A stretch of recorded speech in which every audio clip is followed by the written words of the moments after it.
لی قمصۃ اطفی بہا حر الوباء الحاتمہ، لی قمصۃ اطفی بہا حر الوباء الحاتمہ، المصطفیٰ والمرتضیٰ وابنہما والفاطمہ۔ میرے لیے یہ پنجتن ہیں دافع رنج و بلا، میرے لیے یہ پنجتن ہیں دافع رنج و بلا، شاہ ہدا شیر خدا حسن و حسین و فاطمہ، شاہ ہدا شیر خدا حسن و حسین و فاطمہ۔ اور عرب کے چاند کی آمد سے پہلے کس نے سوچا تھا، عرب کے چاند کی آمد سے پہلے کس نے سوچا تھا کہ تپتی ریت کی قسمت میں ایسی چاندنی ہوگی، کہ تپتی ریت کی قسمت میں ایسی چاندنی ہوگی۔ اور خیرہ نہ کر سکا مجھے جلوہ دانش فرہنگ، سرما ہے میری آنکھ کا خاک مدینہ و نجف، سرما ہے میری آنکھ کا خاک مدینہ و نجف۔ محترم و معظم برادران ملت اسلامیہ، السلام علیکم ورحمۃ اللہ تعالی وبرکاتہ۔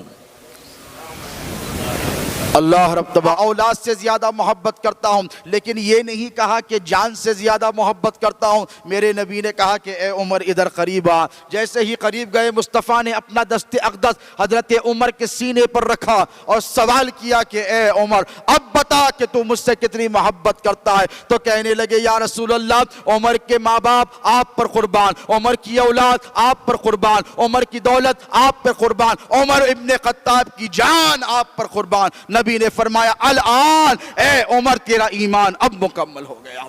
لا یؤمن احدکم حتی اکون احب الیہ من والدیہ وولدیہ والناس اجمعین۔ ارشاد فرمایا کہ تم میں سے اس وقت تک کوئی مومن نہیں ہو سکتا جب تک کہ وہ مجھے اپنے ماں باپ، اپنی اولاد، اپنے مال اور اپنے جان سے زیادہ محبوب نہیں رکھتا۔ اسلام کے 73 فرقے ہیں دوستو، یہ حدیث پاک بچے نے سن رکھی ہے۔ یہ آج جو اسلام میں سیگریگیشنز ہیں، ڈیویژنز ہیں، یہ فرقہ بندیاں ہیں، یہ ہماری پیداوار نہیں ہے، یہ ہماری کوششوں کی وجہ سے نہیں ہے، بلکہ میرے نبی نے ارشاد فرمایا، حدیث مبارک کے الفاظ ہیں کہ پچھلی امتوں میں 72 ہوئے تھے، میری امت میں 73 فرقے ہوں گے۔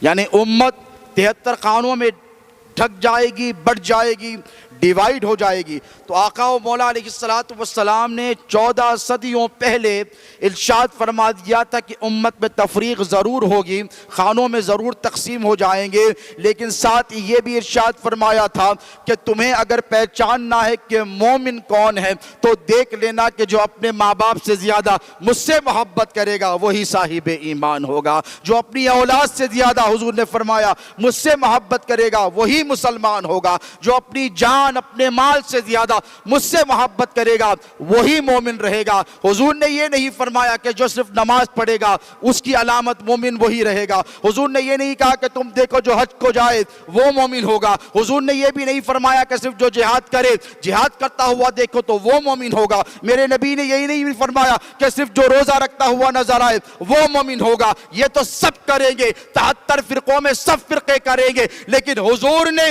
جو ایمان کی علامت بتائی ہے وہ محبت مصطفیٰ کو قرار دیا ہے، اور وہ محبت مصطفیٰ جو مسلمان کو مومن بناتی ہے وہ اہل سنت و جماعت میں صرف آپ کو اہل سنت میں نظر آئے گی۔ وہ آپ ہیں میرے بھائی، وہ محبت آپ کے سینوں میں ہے کہ نہیں؟ بتائیے، دل پر ہاتھ رکھ کر بتائیں کہ حضور سے آپ کو محبت ہے کہ نہیں؟ اور جسے حضور سے محبت ہے وہی حضور کا ذکر کرے گا، جسے نبی سے محبت ہوگی وہی نبی سے محبت کرے گا۔ اللہ نے کم و بیش 1,24,000 انبیاء کرام کو روانہ فرمایا کہ نہیں؟ لیکن بتائیے کیا میرے رب نے کسی نبی سے ایسی محبت فرمائی ہے جیسی محبت اللہ رب تبارک و تعالیٰ نے ہمارے اور آپ کے نبی سے فرمائی؟ انبیاء سب ہیں، سب کا مقام مرتبہ اپنی جگہ مسلمہ ہے، لیکن مجھے بتائیے کہ کیا خداوند قدوس نے کسی نبی سے ایسی محبت کی ہے جیسی میرے نبی سے فرمائی ہے؟ اور آپ بڑے خوش نصیب ہیں کہ 1,24,000 انبیاء آئے ہیں، کسی بھی نبی نے اپنی امت سے ایسی محبت نہیں فرمائی ہے جیسی محبت میرے نبی نے ہم گناہگاروں سے فرمائی ہے۔ اس قدر محبت کہ دنیا میں آنے سے پہلے نبی کو آپ کا خیال ہے، دنیا میں آنے کے بعد سب سے پہلے نبی کو آپ کا خیال ہے۔ ہم بڑے خوش نصیب ہیں اور ہم شکر گزار بھی ہیں۔ اہل سنت کی جو سب سے بڑی پہچان ہے، یہ جو ماہ میلاد میں میلاد پاک مصطفیٰ کی محافل اور مجالس کا جو ہم اہتمام کرتے ہیں، وہ اما بنعمت ربک فحدث کا مصداق ہے۔ اللہ فرماتا ہے کہ جب اللہ تمہیں نعمتیں دے تو لے کر خاموش منہ بند کر مت بیٹھ جاؤ۔ دکنی زبان میں کہتے ہیں مکہ منہ لے کر مت بیٹھ جاؤ۔ جب اللہ کی نعمت ملے تو اللہ فرماتا ہے کہ اس کا شکر ادا کرو۔ کیا کرو؟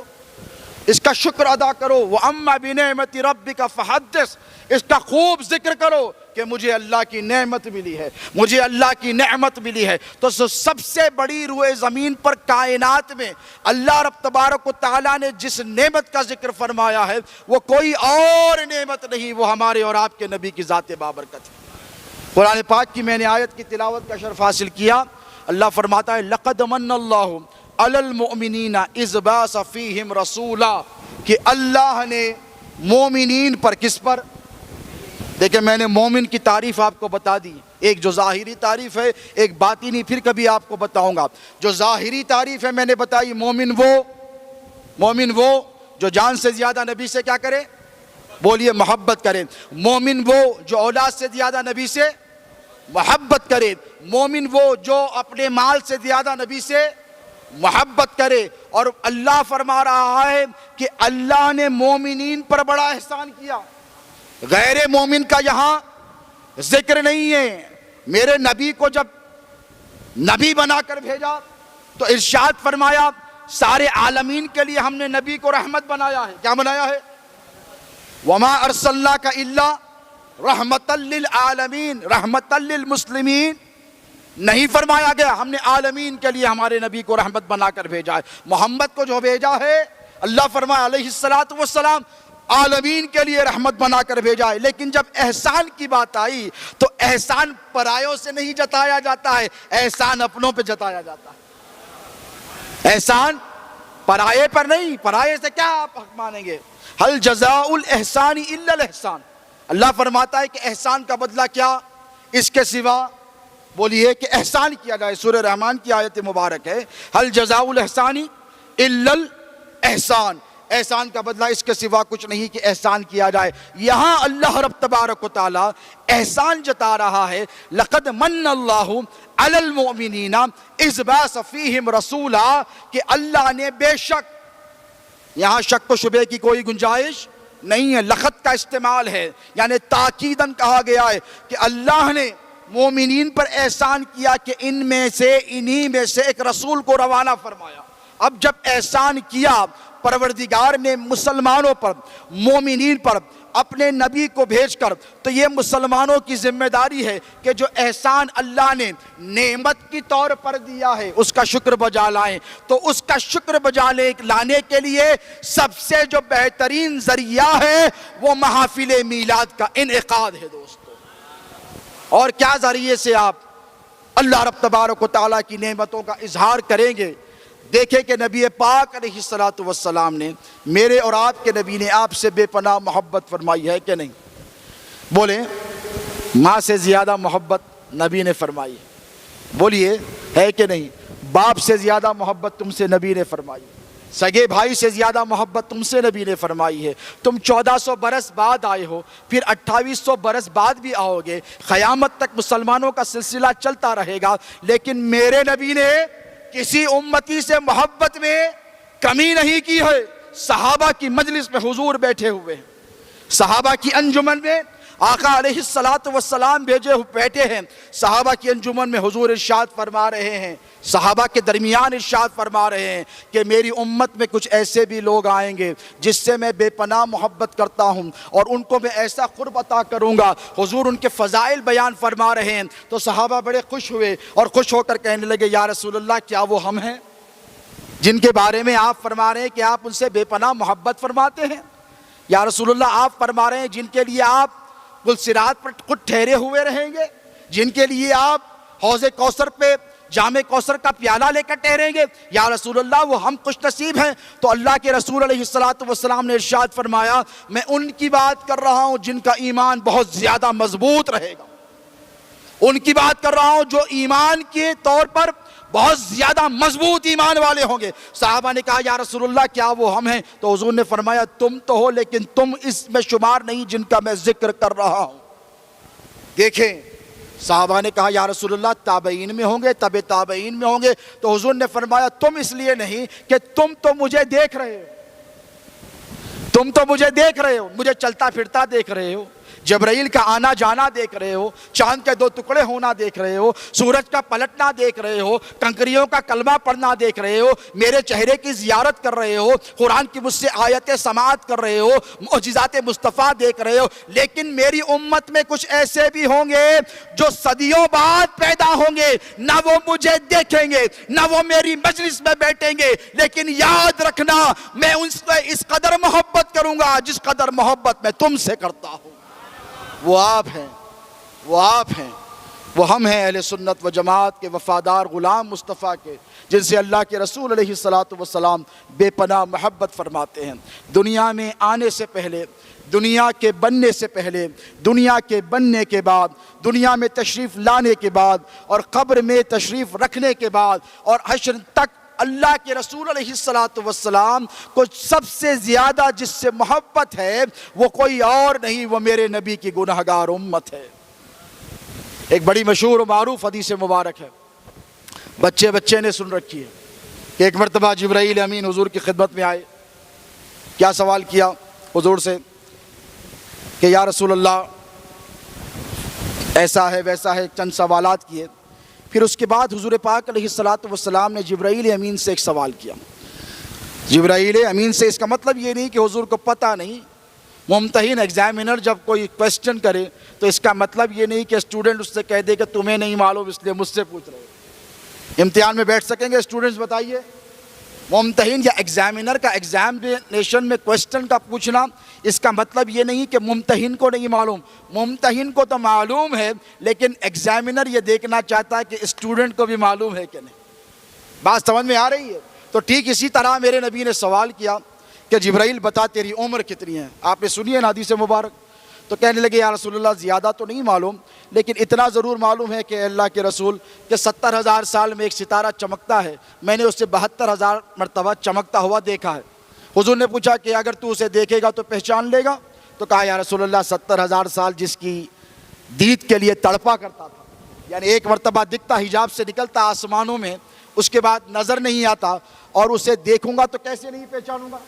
کہ بھائی 70,000 سال جس کا انتظار کرتا تھا اسے دیکھوں گا تو کیسے نہیں پہچانوں گا؟ حضور نے امامہ مبارک ایسے اوپر کیا، جبرائیل نے چیخ ماری، کہا یا رسول اللہ یہ وہی نور ہے جسے میں دیکھا کرتا تھا، یہ وہی نور ہے جسے میں دیکھا کرتا۔ اب جبرائیل نے حضور سے سوال کیا کہ یا رسول اللہ یہاں تک تو آپ نے سب نے سنا، اب آگے دیکھیں کہ حضور کو امت سے کس قدر محبت۔ ابن عساکر کہتے ہیں کہ جبرائیل نے حضور سے سوال کیا کہ یا رسول اللہ اگر وہ ستارہ آپ تھے جو 70,000 سال میں ایک مرتبہ چمکا کرتے تھے جسے میں نے 72,000 مرتبہ چمکتا دیکھا ہے، تو یا رسول اللہ یہ بتائیے کہ آپ 70,000 برس تک کہاں چھپے رہتے جو مجھے نظر نہیں آتے؟ جبرائیل امین کی آنکھوں سے تو کوئی نہیں چھپانا، اللہ نے ایک ایسا ملک، ایسا فرشتہ بنایا جو ایک پر ڈھانپ دے تو ساری کائنات چھپ جائے، جو مصطفیٰ کے نور کے صدقے پیدا ہوئے، ان کی عظمتوں کا یہ عالم ہے۔ تو حضور سے سوال کیا کہ یا رسول اللہ 70,000 برس آپ کیا کرتے جو مجھے نظر نہیں آتے؟ ایسا کیا مشغلہ ہوتا، ایسی کیا مصروفیت ہوتی جو آپ مجھے نظر نہیں آتے؟ حضور مسکرائے اور مسکرا کر ارشاد فرمایا کہ اے جبرائیل 70,000 برس تک میں میرے رب کی بارگاہ میں حالت سجدہ میں ہوتا، 70,000 برس تک میں میرے رب کی بارگاہ میں حالت سجدہ میں ہوتا اور جب سر کو اٹھاتا اور میری امت کی مغفرت کی دعا کرتا تو ایک نور چمکتا جسے تو دیکھا کرتا تھا۔ یعنی دنیا کے بننے سے پہلے، آدم کی تخلیق سے پہلے میرے نبی نے جس کو یاد کیا وہ ہم گناہگار امتی ہیں۔ دنیا میں تشریف لائے، سب سے پہلے کس کو یاد کیا؟ بولیے، سجدہ کیا رب کا، ربی حبلی امتی، اے میرے اللہ میری امت کو میرے حوالے فرما دے، اے میرے اللہ میری امت کو میرے حوالے فرما دے۔ تو دنیا کے بننے سے پہلے نبی نے کس کو یاد کیا؟ بولیے، امت کو۔ دنیا میں آنے کے بعد کس کو یاد کیا؟ امت کو۔ معراج کی شب قرب کے عالم میں کس کو یاد کیا؟ امت کو۔ مولا علی مشکل کشا ارشاد فرماتے ہیں کہ قبر میں حضور نے وصیت فرمائی تھی کہ میری قبر میں علی کے علاوہ کوئی نہیں اترے گا، میری قبر میں علی کے علاوہ کوئی نہیں اترے گا۔ حیدر کرار ارشاد فرماتے ہیں کہ کیا منظر ہوگا، وہ دل کی آنکھوں سے ذرا سوچیں، تصور کے عالم میں جا کر دیکھیں کہ حضور دنیا سے رخصت ہو گئے۔ صحابہ نے کبھی سوچا نہیں تھے کہ نبی چلے جائیں گے۔ آقا کا چلا جانا صحابہ کے لیے کائنات کا سب سے بڑا غم، اس سے بڑا غم تو امت نے کبھی دیکھا بھی نہیں تھا، تو دل پر کیا گزر رہی ہوگی۔ مولا کائنات فرماتے ہیں کہ قبر میں نے جب نبی پاک علیہ السلام کو لٹھا دیا اور چہرہ اقدس جب قبلہ مبارکہ کی طرف کر دیا تو مولا علی فرماتے کہ میں نے دیکھا کہ نبی کے لب ہل رہے ہیں۔ اے قربان جائیں، کہا میں نے دیکھا کہ نبی کے لب جنبش کر رہے ہیں۔ تو مولا علی نے یہ سوچا کہ ہو سکتا ہے کہ ضرور کوئی وصیت فرما رہے ہوں گے، سیدہ کائنات کو یاد کر رہے ہوں گے، حسن و حسین کے لیے مصطفیٰ کوئی بشارتیں سنا رہے ہوں گے یا کوئی خاص بات بتانا چاہتے۔ مولا علی فرماتے ہیں کہ جب میں قریب گیا یہ سننے کے لیے کہ میرے آقا قبر میں جلوہ گر ہیں اور کس کو یاد کر رہے، تو مولا علی فرماتے رب کعبہ کی قسم قبر میں لیٹ کر بھی مصطفیٰ فرما رہے تھے ربی حبلی امتی، اے اللہ میری امت کو میرے حوالے فرما دے۔ تو اس قدر محبت حضور نے فرمائی کہ دنیا بننے سے پہلے امت کو یاد کیا، دنیا میں آنے کے بعد اپنے میلاد پر کس کو یاد کیا؟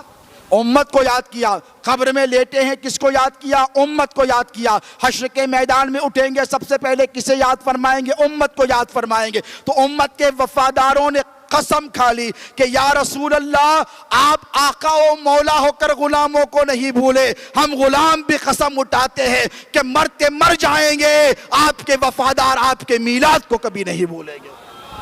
اسی لیے تو اہل سنت و جماعت میلاد کا اہتمام کرتے ہیں، اسی لیے کرتے ہیں کہ ان کو معلوم ہے کہ اس کی برکتیں کیا ہیں۔ دوستو، ہم عجیب و غریب دور سے گزر رہے ہیں۔ آج کا جو مادیت کا دور ہے، میٹیریلسٹک دنیا ہے، آپ دیکھیں کہ دین سے کس قدر دوری ہوتی چلی جا رہی ہے۔ یہ 8 مہینے کی جو بلا اور وبا کورونا وائرس کی آئی، کتنے ایسے یہاں پر ہوں گے جنہوں نے اپنے اقربا کو اس دنیا سے جاتا نہیں دیکھا ہو۔ ہزاروں کی اموات واقع ہو گئی، ہوئی کہ نہیں؟ کبھی آپ نے سوچا تھا کہ لاکھوں لوگ ایک ہی بلا میں کی زد میں آ کر ساری دنیا میں برباد ہو جائیں گے؟ اس قدر اتنے بڑے پیمانے پر لوگوں کی اموات یعنی موتیں واقع ہوں گی؟ کبھی آپ کے ذہن میں تھا؟ اچھے خاصے صحت مند اور توانا لوگ جو صحت مند تھے، توانا تھے، جو ہیلدی تھے، وہ اس دنیا سے چلے گئے۔ کبھی آپ نے سوچا کہ ایسی بڑی آفت آئی کس لیے؟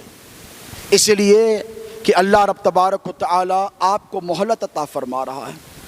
میلاد پاک مصطفیٰ کی اس مبارک محفل سے کچھ بنیادی باتیں بھی آپ کی اصلاح کے حوالے سے عرض کرنا اس لیے ضروری سمجھتا ہوں کہ میرا منصب بھی ہے، میرا فریضہ بھی ہے اور وقت کا تقاضا بھی ہے۔ آج کے دور پر اگر آپ نظر کریں، کووڈ-19 کورونا وائرس کی بلا وبا آئی، 3-4 مہینے کا لاک ڈاؤن رہا، جسے دیکھیے پریشان حال تھا، اور جب پریشانی کا عالم آتا ہے تو لوگ مسجدوں کا رخ کرتے ہیں، لیکن افسوس یہ ایک ایسی پریشانی تھی کہ مسجدوں پر بھی تالے لگ گئے۔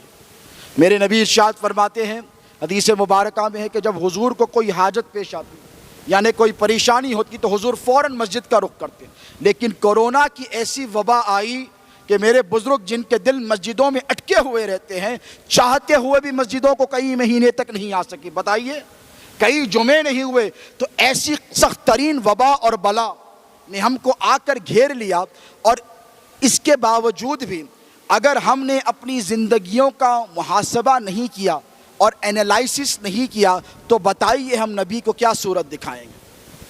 حشر کے میدان میں جب اٹھیں گے تو حضور کو کیا صورت دکھائیں گے؟ دیکھیں آزمائشوں کا آنا الگ چیز ہے، آزمائشوں سے ڈر جانا الگ چیز ہے، اور آزمائشوں پہ ثابت قدم رہنا ایک الگ چیز ہے۔ اللہ قرآن میں فرماتا ہے وَلَنَبْلُوَنَّكُمْ بِشَيْءٍ مِّنَ الْخَوْفِ وَالْجُوعِ وَنَقْصٍ مِّنَ الْأَمْوَالِ وَالْأَنفُسِ وَالثَّمَرَاتِ وَبَشِّرِ الصَّابِرِينَ، کہ اللہ آزماتا ہے، کیا کرتا ہے؟ وہ آزماتا ہے۔ کس سے آزماتا ہے؟ وَلَنَبْلُوَنَّكُمْ بِشَيْءٍ مِّنَ الْخَوْفِ، خوف کے ذریعے۔ کورونا کی وبا میں بتائیے کون سا ایسا مسلمان تھا جو خوف زدہ نہیں؟ اپنے لیے نہیں تھا تو اپنوں کے لیے تو تھا نا، اپنے ماں باپ کے لیے تو خوف زدہ تھا نا، بتائیے فکر مند تھا۔ من الخوف والجوع، کتنے ایسے مسلمان ہیں جو بھوک سے بلک اور تڑپ رہے تھے، کتنے مسلمانوں نے ان کی امداد کا فریضہ انجام دیا، ریلیف ان کو پہنچائی، کیونکہ کاروبار ہی نہیں تھا، کھانے پینے کے محتاجگی ہو گئی تھی۔ من الخوف والجوع ونقص من الاموال، تمہارے مال کے نقصان کے ذریعے۔ بتائیے کووڈ 19 کے دور میں مال کے نقصان سے نہیں گزرے؟ کتنے کاروبار بند ہوئے، کتنے لوگوں کو مصیبتیں ہوئی، بتائیے۔ ونقص من الاموال والانفس، تمہاری جانوں کے ذریعے۔ والثمرات، کتنے ایسے ہیں جنہوں نے اپنی اولاد کو کھو دیا، یعنی ثمرات سے مراد تمہاری اولادیں، یہ سب جب آزمائشوں سے گزر گئے۔ وَلَنَبْلُوَنَّكُمْ بِشَيْءٍ مِّنَ الْخَوْفِ وَالْجُوعِ وَنَقْصٍ مِّنَ الْأَمْوَالِ وَالْأَنفُسِ وَالثَّمَرَاتِ، اس کے بعد اللہ نے فرمایا وَبَشِّرِ الصَّابِرِينَ، جو صبر کر گئے ان کے لیے بشارتیں ہیں۔ کیا ہے؟ بولیے۔ جو صبر کر گئے ان کے لیے بشارتیں ہیں۔ اب دیکھیں کہ دور حاضر میں اہل سنت و جماعت روز ازل سے اسی بات پر زور دیتی آئی ہے کہ سارے اعمال اپنی جگہ مسلمہ، لیکن نبی کی محبت کی جو اہمیت ہے اس کو جو گھٹانے کی بدعقیدہ جماعتوں کی سازش ہے، اس سے ہم آپ کو ہمیشہ متنبہ کرتے رہے ہیں کہ نہیں؟ بولیے۔ اہل سنت کے جتنے اسکالرز ہیں یا علماء ہیں، یہ ہمیشہ آپ کو متنبہ اور انفارم کرتے ہیں کہ دیکھو ان کی صحبتوں میں مت بیٹھو، کیونکہ یہ تمہارے دلوں سے نبی اور آل نبی کی محبت کو نکال دیں گے۔ بتائیے اس کا نقصان کیا ہوگا؟ اس کا نقصان یہ ہوگا کہ آپ نبی سے دور ہو جائیں گے، اور جو نبی سے دور ہو گیا وہ اللہ کی رحمت سے دور ہو جائے گا۔ جو مصطفیٰ سے دور ہو گیا وہ خدا سے دور ہو گیا، وہ خدا کی رحمتوں سے دور ہو گیا، خدا کی عنایتوں سے دور ہو گیا، خدا کی رحمتوں سے دور ہو گیا، سرفرازیوں سے، سربلندیوں سے دور ہو گیا۔ اب دیکھیں کہ نبی پاک علیہ الصلاۃ والسلام کی جو حیات طیبہ ہے ظاہری، صحابہ جب تک حضور کی خدمت میں رہے، مجھے بتائیے کس قدر حضور کے فیوز و برکات حاصل کرتے رہے کہ نہیں؟ کبھی آپ نے سوچا کہ زندگی تو فائدہ مند ہوتی ہے، ابھی آپ نے یہ سوچا کہ کسی کی موت بھی آپ کے لیے فائدہ مند ہو جائے؟ بھائی میں کہوں کہ آپ کے بابا چلے گئے، میرے والد بزرگوار شہزادے غوث اعظم کا حالیہ دنوں میں وصال ہوا، ایک ناگہانی حادثہ رونما ہوا۔ اللہ کی لاکھوں کروڑوں رحمتیں ہوں شہزادے غوث اعظم پر، اللہ ان کے درجات کو بلند کرے اور ان کا فیض صبح قیامت تک جاری و ساری رکھے۔ اگر کوئی آ کر مجھ سے کہے کہ آپ کے بابا کی وفات آپ کے لیے فائدہ مند ہے، تو بتائیے میرا اس کے لیے کیا ریاکشن ہوگا، میرا رد عمل کیا ہوگا؟ اگر کسی کا باپ چلا جائے اور آ کر لوگ کہے کہ آپ کا باپ چلا گیا، یہ آپ کے لیے بڑا فائدہ مند ہوگا، تو بتائیے یہ لاجیکل بات آپ کو نظر آئے گی؟ حضور صحابہ کی مجلس میں بیٹھے ہیں اور آقا و مولا علیہ الصلاۃ والسلام نے ارشاد فرمایا 3 مرتبہ، دیکھیں توجہ سے سنیں، بڑی اہم حدیث مبارک آپ کو سنا رہا ہوں۔ حضور نے ارشاد فرمایا حیاتی خیر لکم، حیاتی خیر لکم، حیاتی خیر لکم، فرمایا میری زندگی تمہارے لیے خیر کا باعث ہے۔ کیا فرمایا؟ میری زندگی تمہارے لیے خیر کا باعث ہے، میری زندگی تمہارے لیے فائدہ مند ہے، میری زندگی تمہارے لیے بینیفیشل ہے۔ اس کے بعد حضور تھوڑی دیر خاموش رہے، صحابہ نے کہا کہ بات تو ٹھیک ہے، حضور کی حیات طیبہ ہمارے لیے فائدہ مند ہے، خیر کا باعث ہے۔ اس کے بعد حضور ارشاد فرمانے لگے مماتی خیر لکم، مماتی خیر لکم، مماتی خیر لکم، کہ میری وفات بھی تمہارے لیے خیر کا باعث ہے، میرا دنیا سے چلا جانا تمہارے لیے خیر کا باعث ہے۔ صحابہ کی صفوں میں کوہرام مچ گیا، کوئی سر کے بال لوچنے لگا، کوئی داڑھی کو بال لوچ لوچ کر پھینکنے لگا، رونے لگے، حضور سے عرض کرے یا رسول اللہ ہمارے ماں باپ آپ پر قربان ہو۔ اے اللہ کے رسول آپ کی حیات تو خیر کا باعث ہے، اسی لیے کہ آپ اللہ سے کلام پاک لیتے ہیں، ہمیں عطا فرماتے ہیں، قرآن کی آیتیں لے کر عطا فرماتے ہیں، احکام لے کر عطا فرماتے ہیں، اللہ کی نعمتیں اللہ سے حاصل کر کے ہمیں عطا فرماتے ہیں، اللہ کی تمام تر نعمتیں ہمیں سرفراز فرماتے ہیں، لیکن یا نبی اللہ آپ کی وفات ہمارے لیے خیر کا باعث کیسے بن جائے گی؟ آپ کا دنیا سے جانا ہمارے لیے خیر کا باعث کیسا بن جائے گا؟ ہم تو ایک پل کے لیے بھی آپ کے بغیر اپنی زندگیوں کا تصور نہیں کر سکتے۔ تو اللہ کے رسول علیہ السلام نے ارشاد فرمایا، ذرا غور سے سنیں اہل سنت و جماعت کے ذمہ دار مسلمان، آقا علیہ السلام کے وفادار، کہ میرے نبی پاک علیہ السلام نے ارشاد فرمایا کہ دیکھو میرے دنیا سے چلے جانے کے بعد میری وفات یا میرا چلا جانا تمہارے لیے خیر کا باعث اس لیے بن جائے گا کہ حضور نے فرمایا کہ ہر جمعرات کو، دیکھیں اہل سنت و جماعت میں جمعرات کی بڑی اہمیت ہے کہ نہیں؟ فقراء دروازوں پر آتے ہیں، فاتحہ کا اہتمام کیا جاتا ہے، نیازوں کا اہتمام کیا جاتا ہے، انفاق فی سبیل اللہ کیا جاتا ہے۔ حضور نے فرمایا کہ میرے چلے جانے کے بعد ہر جمعرات کو، کون سے دن؟ حدیث کے الفاظ، ہر جمعرات کو فرشتہ آئے گا اور میری امت کے سارے اعمال مجھ پر پیش کرے گا۔ اللہ اکبر، یعنی وہ امت جو صبح قیامت تک آنے والی ہے، میری امت کے احوال اور اعمال کو میرے سامنے پیش کرے گا۔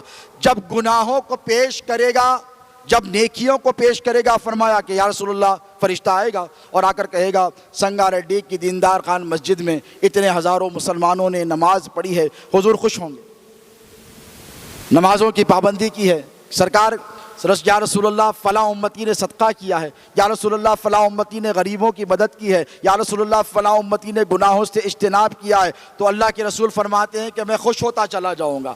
میری امت کے اعمال دیکھیں، عمل آپ کا خوشی مصطفیٰ کی، نماز آپ کی خوش کون ہو رہے ہیں؟ نبی۔ روزہ آپ رکھ رہے ہیں، خوش کون ہو رہے ہیں؟ نبی۔ صدقہ اللہ کی راہ میں آپ دے رہے ہیں، خوش کون ہو رہے ہیں؟ آپ کے نبی۔ تو آپ کا ہر اچھا عمل میرے نبی کی خوشی کا باعث بنے گا۔ آپ سمجھ رہے ہیں؟ لوگ کہتے ہیں بھئی وہ مولانا ہے، صاحب ہے، پڑھ لے رہے ہیں، ہمارے کو کیا کرنا ہے؟ نہیں دوستو، ہر اچھا عمل، چھوٹے بچے، نوجوان کا، بوڑھے کا، امت کے ہر فرد کا ہر اچھا عمل میرے نبی کی خوشی کا باعث بنے گا۔ اور حضور سے صحابہ نے پوچھا یا رسول اللہ اگر گناہوں کو پیش کرے گا فرشتہ امت کے؟ امت میں کچھ ایسے بھی ہوں گے جو شراب پئیں گے، جو زنا کریں گے، جو جھوٹ بولیں گے، جو دغا دیں گے، جو پڑوسی کو تکلیف دیں گے، جو ماں باپ کی نافرمانی کریں گے، جو اولاد کو ستائیں گے، جو یتیم کا حق ماریں گے، جو لوگوں کو ناحق کے تکلیف دیں گے، جو ایسے قسم کے گناہ کریں گے، جس سے آپ کو کیا ہوگا یا رسول اللہ؟ تو اللہ کے رسول نے فرمایا کہ جب فرشتہ آ کر ہر جمعرات کو اچھے اعمال کے بعد میری امت کے برے اعمال مجھ پر پیش کرے گا تو میں مغموم ہو جاؤں گا۔ کیا فرمایا؟ اچھے اعمال پیش کریں گے تو خوش، اور برے اعمال پیش کریں گے تو ناخوش۔ بولیے، اچھے اعمال سے خوشی ہوگی اور برے اعمال سے ناخوش ہوں گے۔ اچھے اعمال پہ خوش ہو کر حضور نے کہا کہ برے اعمال سے ناخوش ہو جاؤں گا۔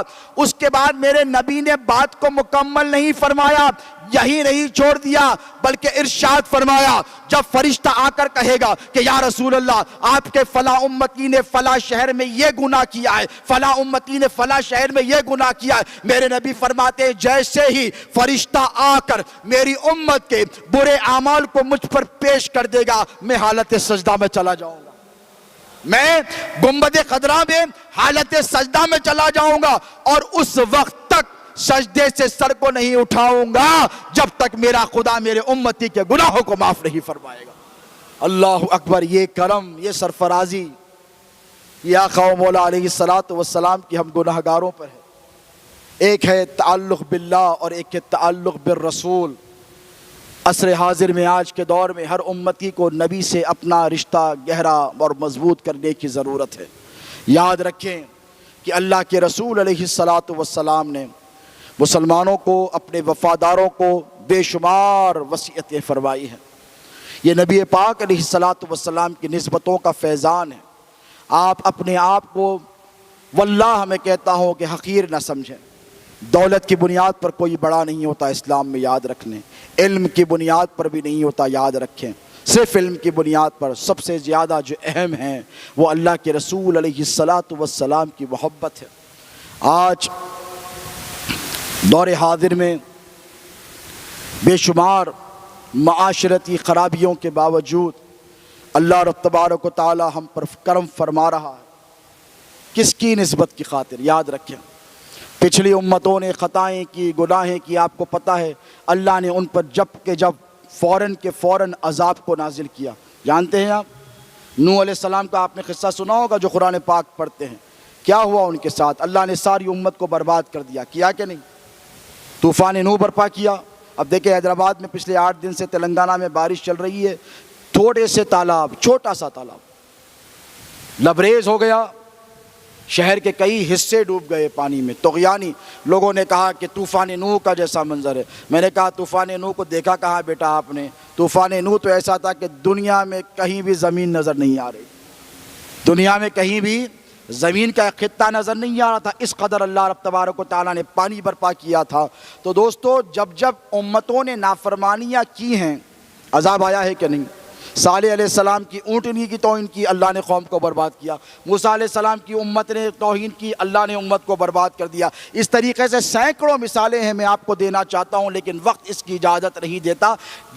جس نبی کی امت نے نافرمانیاں کی، نبی کی اور نبی کے رب کی، تو اللہ رب تبارک و تعالیٰ نے یاد رکھیں یہ جو کرونا وائرس کی وبا آئی ہے، یہ جو کووڈ-19 کی وبا نے دنیا کو گھیر رکھا ہے، یہ ساری امت مسلمہ کو ختم نہیں کرے گی، اس لیے کہ میرے نبی نے ارشاد فرمایا کہ اللہ رب تبارک و تعالی میرے امت کو مجموعی ہلاکت میں مبتلا نہیں کرے گا۔ یعنی جیسے نوح کی ساری امت ختم ہو گئی، موسیٰ کی ساری امت ختم ہو گئی، دیگر انبیاءوں کی ساری امتیں ختم ہو گئی، حضور نے فرمایا جزوی طور پر پاکٹس میں چند لوگوں پر عذاب نازل کیا جائے گا، لیکن اجتماعی شکل میں میری امت پر عذاب نازل نہیں کیا جائے گا۔ آپ انالائسس کر دیکھیں کہ پچھلی امتوں میں جس قدر گناہ عام تھا اس سے سینکڑوں گنا زیادہ گناہ اس امت میں عام ہے کہ نہیں؟ معاشرتی اعتبار سے دیکھیں، پسماندگی ہمارے پاس ہے۔ سوشل میڈیا، انفارمیشن ٹیکنالوجی کا جب سے دور آیا ہے، ہر بچے کے ہاتھ میں موبائل فون ہے۔ آپ کو پتہ بھی ہے کہ آپ کے غیاب میں ماں باپ کو پیٹھ پیچھے خبر بھی نہیں کہ اولاد کیسے کیسے گناہوں کا ارتکاب کر رہی ہے، کیونکہ سوشل میڈیا ایک ایسی چیز ہے جسے شیطان کی تیسری آنکھ کہا جائے، لیکن آپ کو خبر ہے نہ ہم کو خبر ہے، اس قدر گناہوں کے عام ہو جانے کے باوجود بھی اللہ رب تبارک و تعالی اپنے نبی کی ساری امت کو ختم کیوں نہیں کر رہا ہے، ان پر عذاب کیوں نازل نہیں کر رہا ہے؟ اعمال تو ایسے کہ سب کے سب برباد کر دیے جاتے۔ ہم نے پوچھا کہ مولا الہ العالمین، تو نے پچھلی امتوں کی خطاؤں پر تو ان کو برباد کر دیا تھا، نیست و نابود کر دیا تھا، اے باری تعالیٰ تیرے نبی کی امت کی جب بات آئی تو تو نے ایسا کیوں نہیں کیا؟ تو ارشاد ہوا وَمَا كَانَ اللَّهُ لِيُعَذِّبَهُمْ وَأَنْتَ فِيهِمْ، کہ اے محبوب میں ان پہ عذاب اس لیے نازل نہیں کرتا کیونکہ آپ ان میں موجود ہیں۔ اللہ اکبر۔ وہ بدعقیدہ جماعت والے جو یہ کہتے ہیں کہ نبی نہیں ہے، میں کہتا ہوں کہ اگر نبی نہ ہوتے تو تم بھی نہیں ہوتے۔ میرے نبی پاک علیہ الصلاۃ والسلام نے اپنی امت کی خاطر اس دنیا کو منتخب فرمایا ہے۔ آخری حدیث مبارک آپ سے عرض کر اپنی بات کو ختم کروں۔ حضور کے جب دنیا سے جانے کا وقت قریب آیا، کیا آیا؟ دنیا سے جانے کا جب وقت قریب آیا تو اللہ رب تبارک و تعالیٰ نے اسرائیل کو بلایا، اور ساتھ میں جبرائیل امین ہیں، میکائیل ہیں، اسرافیل ہیں، یہ سارے فرشتے ہیں مقرب جو اللہ کے ہیں، اور ان کے ساتھ 70 ہزار فرشتوں کی ایک فوج ہے، ہر ایک کے ساتھ 70 ہزار مقرب فرشتے ہیں اللہ کے، یعنی بڑے قریب اور قرب رکھنے والے فرشتے، اور بلا کر کہا دیکھو میرے نبی کے پاس جانا اور بڑے احترام سے جانا، اور جا کر یہ کہنا کہ میں نے بلاوا بھیجا ہے، اور میرے نبی سے کہنا کہ ان کے پاس 2 چوائسز ہیں۔ کیا ہے؟ کسی کو ملی ہے بتائیے؟ کسی نبی کو؟ فرشتے آئے، حدیث مبارک طویل ہے، اختصار سے پیش کروں۔ حضور کے پاس بیٹھے، حضور جان گئے، پتہ ہے کہ کیوں آئے ہیں۔ آقا علیہ الصلوۃ والسلام نے فرمایا کہ بتاؤ کیا چاہتے؟ کہا یا رسول اللہ، اللہ نے سلام بھیجا ہے، ساتھ جبرائیل ہیں، میکائیل ہیں، اسرافیل ہیں۔ اسرائیل نے عرض کیا یا رسول اللہ، اللہ نے سلام بھیجا ہے اور کہا ہے کہ اگر آپ اللہ رب تبارک و تعالیٰ یعنی اپنے رفیق اعلیٰ سے ملنا چاہتے ہیں تو آپ کو ایسے ہی آسمانوں میں اٹھا لیا جائے جیسے ادریس اور عیسیٰ کو اٹھایا گیا ہے، جیسے ادریس اور عیسیٰ کو اٹھایا گیا ہے۔ یا پھر اگر آپ اجازت دیں تو جو نظام کائنات ہے، جو خداوند قدوس نے نظام بنایا ہے، اس کے اعتبار سے میں آپ کی روح لے لوں، پھر آپ کو واپس لوٹا دوں۔ حضور نے فرمایا اچھا، دیکھیں ایک طرف اللہ ادھر منتظر ہے،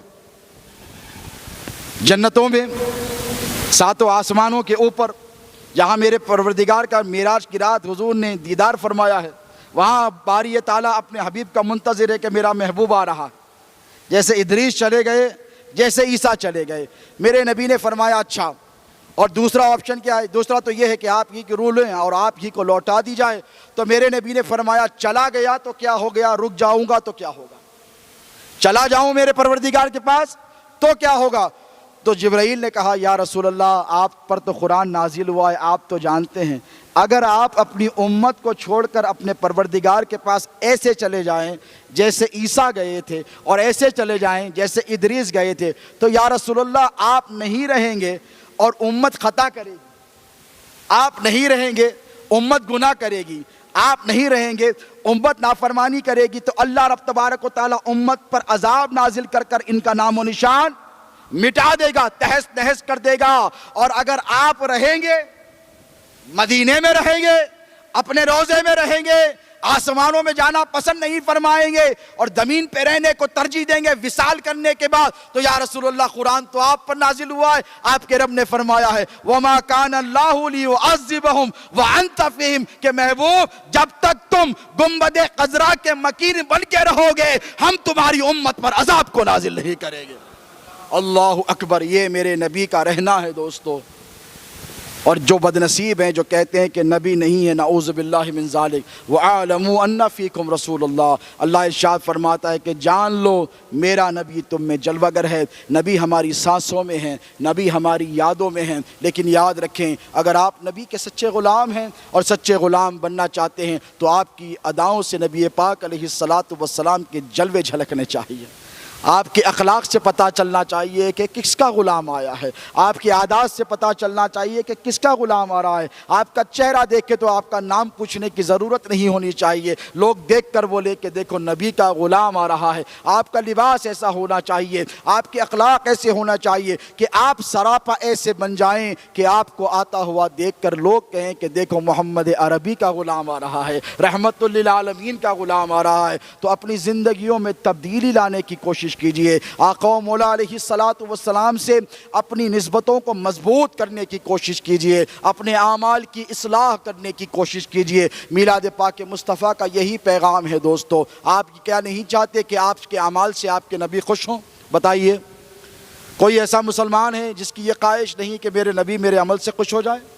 بولیے، وہ نبی جو رات رات بھر رو رو کر آپ کے لیے دعائیں کرتے رہے، ساری زندگی آپ کے لیے روتے رہے، اس آقا و مولا علیہ الصلاۃ والسلام کو اگر آپ کو خوش کرنا ہے تو سب سے پہلے آپ کو اپنے اعمال کی اصلاح کرنی پڑے گی۔ جھوٹ بولتے ہیں تو چھوڑ دیں، غیبت کرتے ہیں تو چھوڑ دیں، دل آزاری لوگوں کی کرتے ہیں تو چھوڑ دیں، اخلاق کے مجسم اور پیکر بن جائیں۔ انک لعلی خلق عظیم، آپ اس نبی کے غلام ہیں جس کے بارے میں اللہ رب تبارک و تعالیٰ نے فرمایا کہ محبوب ہم نے سب سے بہترین اخلاق آپ کو عطا فرمائے ہیں۔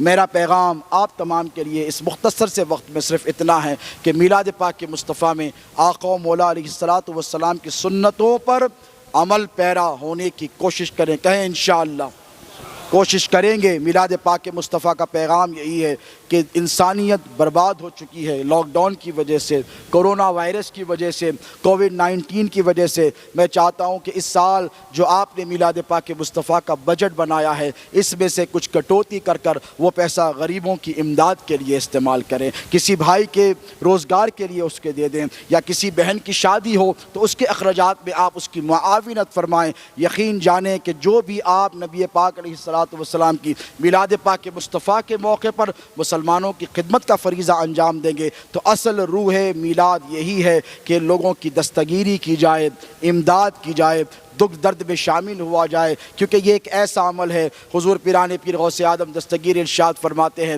وہ ارشاد فرماتے ہیں کہ میرے نزدیک خانہ کعبہ پہ غلاف چڑھانے سے افضل کسی بھوکے کو ایک وقت کا کھانا کھلانا۔